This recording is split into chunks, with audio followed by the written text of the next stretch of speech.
কিছুদিন আগেই জানা গেল যে বাংলার অস্মিতার নাম করে বাংলার মুভিরাই শুধু বিগ স্ক্রিন পাবে, এই নিয়ে একটা ছোটোখাটো আন্দোলন হলো এবং এইটার মাধ্যমে বাংলা মুভিগুলোকে সামনে নিয়ে আসার একটা প্রয়াস হলো।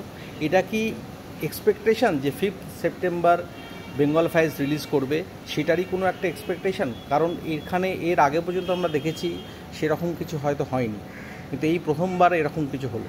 আপনি কি কোনো লিঙ্ক পাচ্ছেন? আমি তো বলবো এই ঘোষণা করে বাংলা ফিল্ম, বাংলার অস্মিতাকে ছোট করা।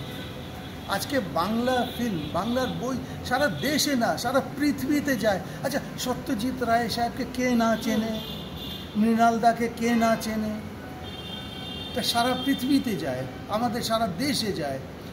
আজকে এখানে এটা বলা দেখ না আমরা শুধু এখানে বাংলা বই বড় স্ক্রিনে দেব, এটা বলে আমি তো বলবো উল্টো বাঙালি বাংলা বই সকলকে ছোট করা হলো। আর এটা যদি দিয়ে কেউ ভাবলো দেখ বেঙ্গল ফাইলসের রিলিজটা আটকাবে, আজকের যুগে আপনি কোনো জিনিস আটকাতে পারেন না।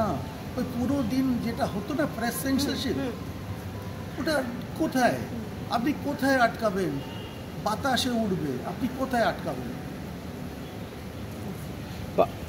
বাংলা নিয়ে যে এই এখন এত কথা চলছে যে বাংলা, বাঙালি ভাষা, এই বিষয়গুলো নিয়ে এবার কি মনে হয় যে এতদিনে আমরা তো বাঙালি প্রচুর ডিরেক্টর আছেন, কিন্তু যেভাবে বিবেক অগ্নিহোত্রী উনি বলছেন এটা রিসার্চ করে 5 বছর এই সিনেমাটা করেছেন, বাঙালিদের জন্যে করেছেন, উনি বাঙালি না হয়ে, সেই ব্যাপারে আপনার কী মনে হয়?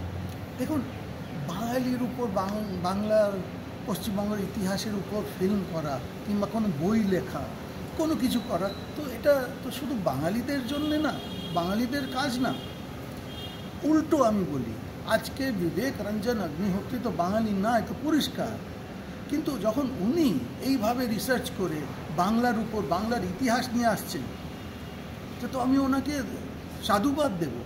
একটা কথা বলি, আমি যখন direct action day, great Calcutta কিলিংয়ের কথা অন্যদের সঙ্গে বলি, বেশিরভাগ লোক জানে না কেন এটা আমাদের ইচ্ছাকৃতভাবে আমাদের ইতিহাস থেকে লুপ্ত করা হয়েছে।